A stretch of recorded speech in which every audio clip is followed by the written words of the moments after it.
50 lessons I learned in 13 years of being self-employed, and you're gonna get them in under 25 minutes. I'm gonna go straight into it and try something different, but I have my list to read from here, and I will do a few comments. It's from a newsletter, which I sent out last week. I think it's gonna be worth a video, so here we go.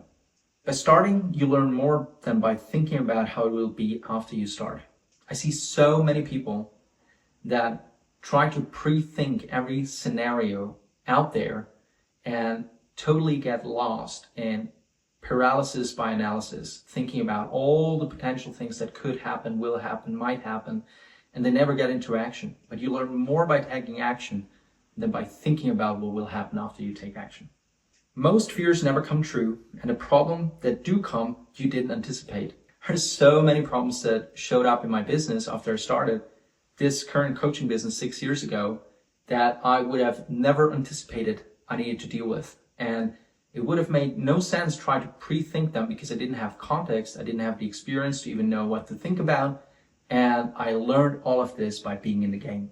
Business is trading challenges for better challenges. Choose the ones you want. A lot of people try to get out of having problems or challenges in their business, but business is just trading one challenge against the bigger challenge. You solve lead generation. Okay, next challenge will be that you now have to deliver for more people, or you have to improve your sales, or you have to generate better products now that you have a bigger market that you're serving, and on it goes. It's a never-ending game. That's why I personally love it so much. Most problems occur from having expectations. If you expect business to be easy, you will have problems. Yeah, that's a big one.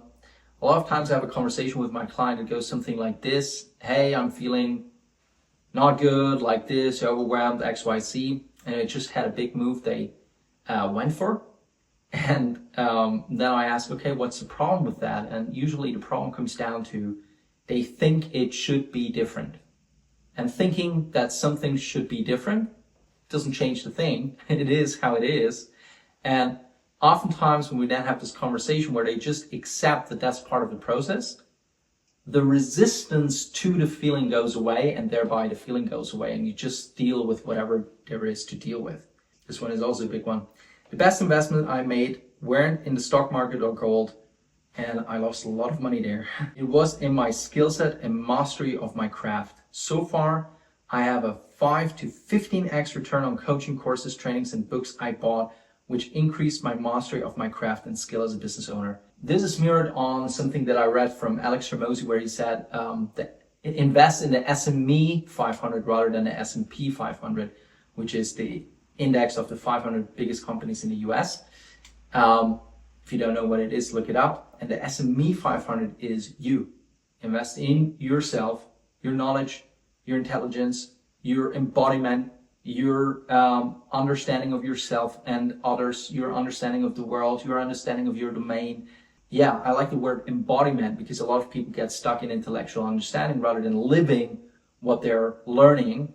And I think to invest in that has been the biggest ROI thing I ever done. And I'm saying this not only as a coach that lives from people investing in themselves, but I'm saying this as an individual who's done many, many different courses in his life, and every single thing I invested in that was for my development, I made a return on investment. Now, one caveat with that is there are individuals who will always blame the outside world for not getting the results, and they will just create that. They will say, okay, this course didn't give me anything, this course I didn't learn anything from. But you can have a mindset where no matter what you're investing in, you will make it a return. And I think that mindset with the willingness to invest in yourself is just gonna give you so much return on your investments. This is another one, especially for starters and small businesses. Master the numbers, understand LTV, ROI, cash flow, liquidity, profit margin, and CAC. If you don't know what that means, learn it. I'm still in the process of getting more rigorous with my numbers, and it's been the biggest relief getting out of my resistance to structures and tracking and data, and just looking at the numbers, looking at what works, having an overview, knowing like, okay, I have liquidity for the next 4 months, 5 months, 6 months, knowing what you actually make in profit, not just your, I don't know, estimate with your thumb, it makes such a difference. And if you want to be serious, don't be serious, but serious about having a business, if you really want to be a business owner, this is for you. Learn the numbers. And even if you have a business that makes $1 million, $2 million, $3 million, I'm currently working with clients that have businesses this size or bigger than that, and they don't know certain numbers, which just make my head explode because I don't understand why. That's not taught in the world of business. Many people get by it without learning the numbers, but if you do learn the numbers and you implement what you learn, it makes a world of a difference. It takes you less than 20 hours to get a decent understanding of a skill, even less if you can spend 20 hours with someone great at the skill you want to learn. This is so big, so big. I have delayed learning so much because I looked for a better solution, somebody else that could learn the thing.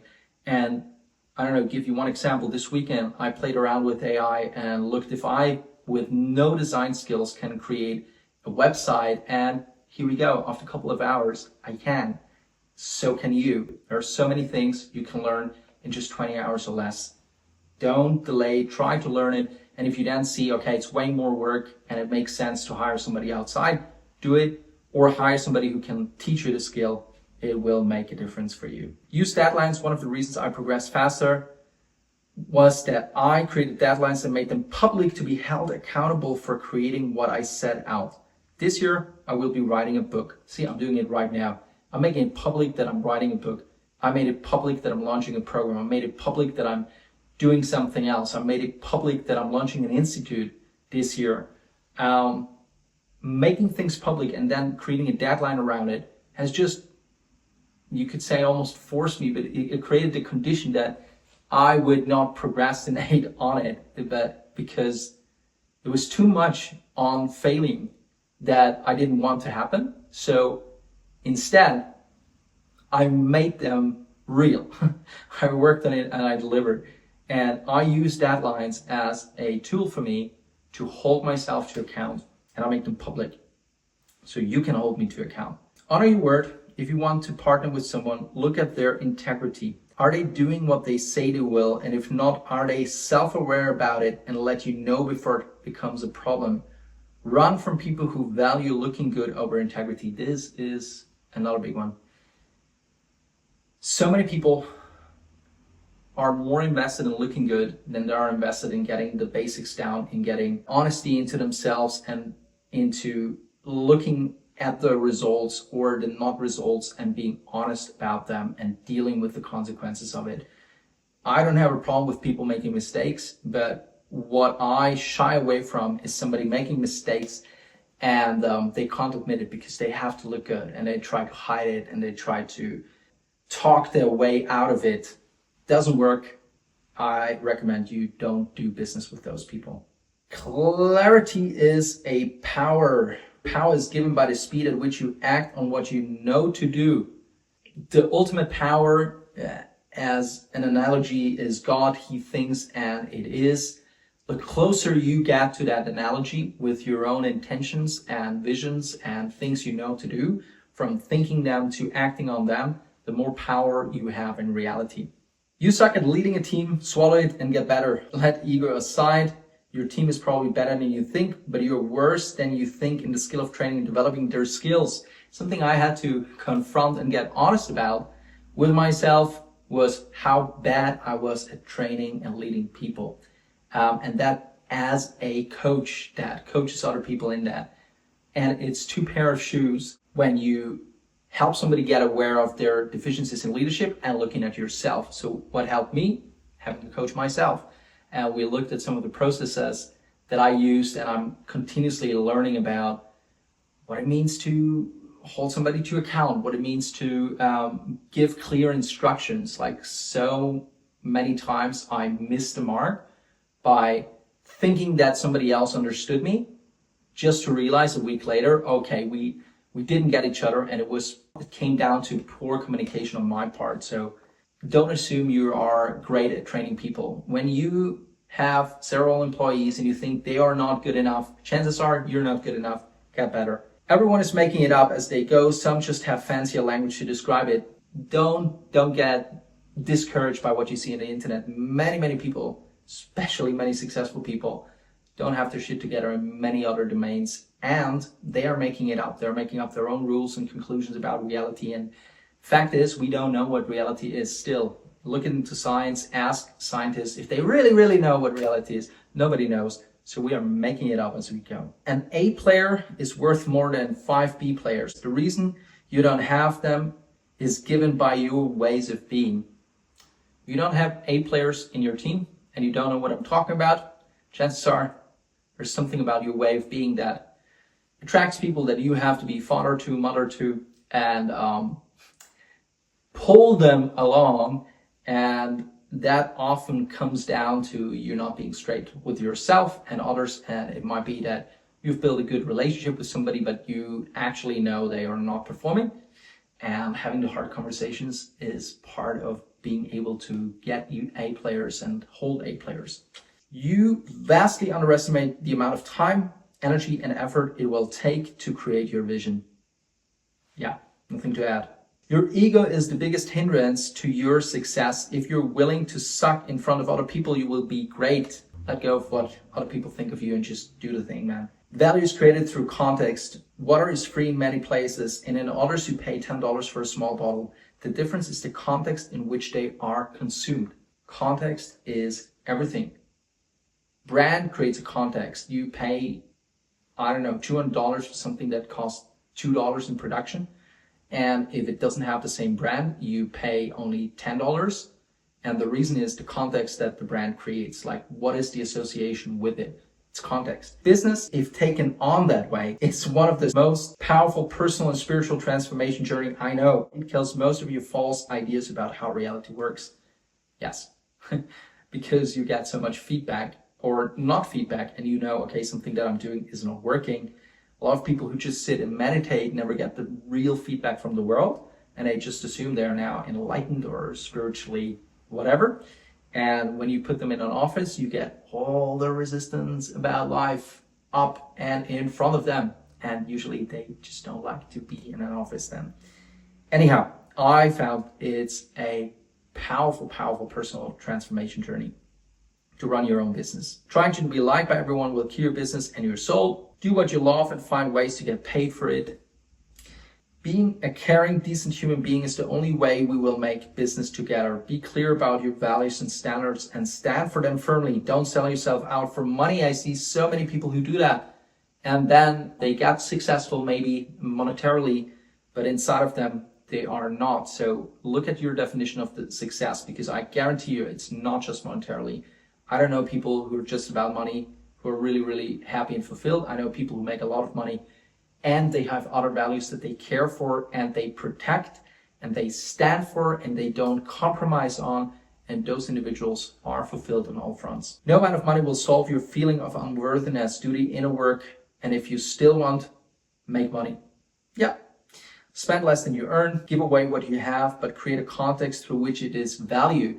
I've made the mistake to give out things without creating context. For example, I give something out and I'm not saying how much it took me to create that thing. So it's not valued, it's just information on the internet.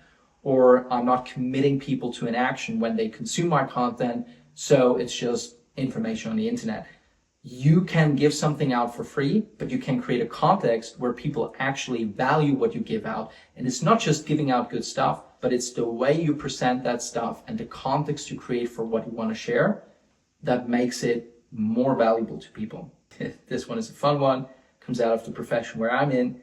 I don't do marketing, is your marketing. Get over your judgments and learn. So many people are, shying away from marketing and say marketing is horrible, but marketing is what you do when you open your mouth and you talk about your business. And the way you do it can be ethical or unethical. Learn about it. It's going to serve you. Time in the market beats timing the market. Many things will come to you if you just stay in the game. Remembering the times you wanted to quit, write down what you were thinking and feeling and be clear that you do not have to think about this again. there are repetitive thoughts and patterns that we have in our thinking and our ways of being that are often created when we're small kids or teenagers that disempower us. And in moments when you have breakdowns or people run into burnout, usually there are thinking patterns that they've practiced before that just overrun them based on things not going their way, or them doing things that they actually don't want to do, but they have beliefs about themselves that they have to and whatever. Write them down, get conscious of them. And if you do so, I guarantee you have the chance to ignore what your mind is serving you. Your mind is not you. The thoughts in your head are not you. It's just a storage of past thoughts and memories, and it's triggered by whatever. If you had traumatic incidences in your childhood, it can be triggered by something that looks similar, and then you're running the pattern. But you're not the pattern. And writing things down has been a great servant to my own personal development, to my growth, to my understanding of myself, and to recognize when I'm running down pathways that I know are not serving me, and having discipline in that moment to just get myself back on to my commitments and to the person that I choose to be in life and want to be in life. Be, do, have. Being is primary, always. A lot of people get trapped into behavior, into action, into looking at the world only through the observables. And if you get into metaphysics and you understand what's actually primary, everything that ever happened in your consciousness. Nothing, no other human being, no memory, no past, no future, nothing ever happened outside of your consciousness. All the world is for you, and I'm talking to you, is happening inside you. And that is primary to any thought showing up, to anything you think, do, want to do, it's there. And if it's not there, it just doesn't exist. And things come into your existence when you get conscious of them. So consciousness is primary to anything. And consciousness is being. Being is consciousness. So we can go deeper into that in another of those videos. The world of being holds the biggest treasure for your life, and it is the hardest to put into words, yet never make the mistake of disregarding it. Just goes deeper into that point. Only because it's not immeasurable doesn't mean it doesn't matter to your life. Support those who are willing to do the work, even if you don't get anything in return. I love supporting people who are willing to put themselves on the line, who are willing to do the work, and supporting others in their growth is just a fantastic thing to do. And I haven't met people who are not getting also satisfaction for themselves. So selfishly, serve others. If you go deeper into the metaphysics, others are you because they happen in you. And if your environment is thriving, you're thriving. Because you can be identified as this small little I, me, my thing and thought, or you can actually be identified as what's happening in your world. And if you take that on, there is just another level of pleasure, another level of fulfillment, another level of being available to you. So get out of your ego. Your blind spots are the most costly thing you keep holding on to. Big one. Big one. It's the things you don't know that you don't know. It's the things you don't see you don't see. It's the things you don't see that you still hold on to. And assuming that you will get to them just by happenstance is naive. Do the inner work. Read. Go to, workshops, retreats, have other people challenge you. Go into places where you're not the smartest person in the room. Go do things that are outside of your comfort zone, and you'll meet some of your inner blind spots. You can spend 1,000 and fear the loss of it, or you are the person who makes every penny you spend worth it. I said this before, so I'm not going to go deeper into this. Never act out of scarcity. It will damage you in the long run. If you have to get a job to pay the bills while you keep building, this is for the new people in business.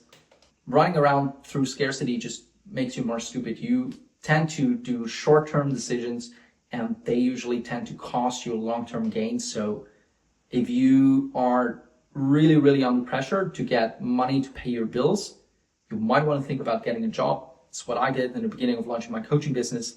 I got a job, a side job, paid my bills, and next to it, I built my client base. You vastly underestimate how much you can do. True one.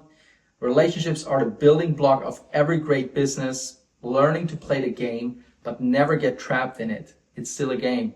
You're playing a game. I'm playing a game. Don't get trapped in the game.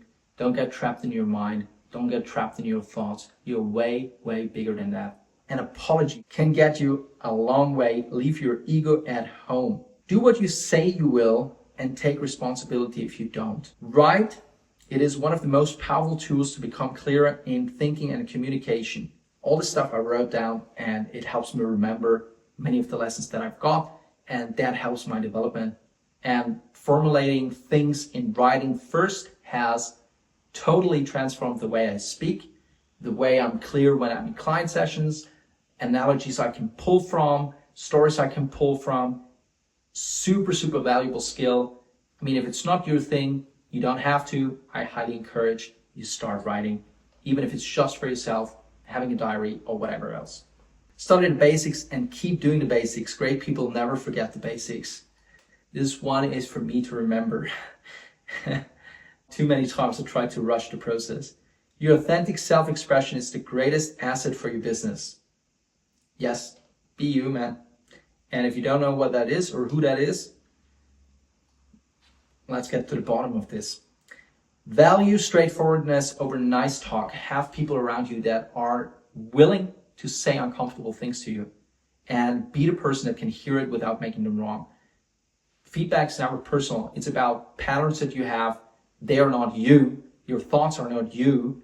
So whatever criticism you receive, it's an opportunity for you to develop those patterns in a better way that serve your life rather than destroy it. Focus. Focus means not doing many things you would like to do, but instead do the one thing you know has to be done. Period. Focus is crucial. Don't spread yourself too thin. I could keep writing as there are so many things I learned on this journey, but I will keep it for another time. I think it's just valuable stuff that I learned, and many things I would have never learned not going on that journey. If you are on that journey, if you are a business owner, if you are a leader in an organization, I would say sub 1,000 employees, and you got inspired by some of the things I shared, or you're curious about the work that we do, first of all, click the subscribe button. And second of all, you can go to my website, moritzlembert.com, and see what we offer. We offer trainings, we offer seminars, and we offer one-to-one personal development for leaders, entrepreneurs, founders, and growth-minded individuals. And I see you on the next video. Let me know if you like this stuff.